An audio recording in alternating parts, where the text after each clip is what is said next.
वो मैं ये कह रहा था कि अगर आपने हमारा चैनल अभी तक सब्सक्राइब नहीं करा तो अब भी कर दो, नहीं तो बड़ा पछताओगे, बड़ा पछताओगे।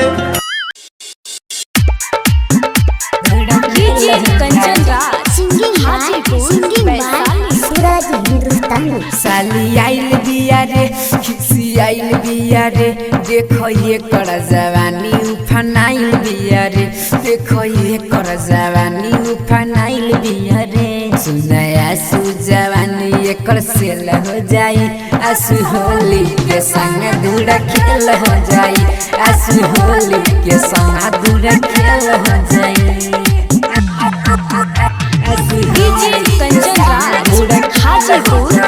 अभी आप सुन रहे हैं एन कुमार गुप्ता की शानदार प्रस्तुति। होइए कर कमर होई तिरछी नजर, देखो देख के उठेला दिलवा में लहर, देख देख के उठेला दिलवा में लहर।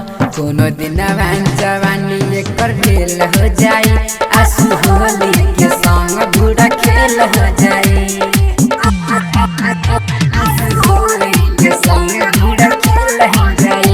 धूम रिकॉर्डिंग स्टूडियो राजा सोनवर्षा थाना चौक।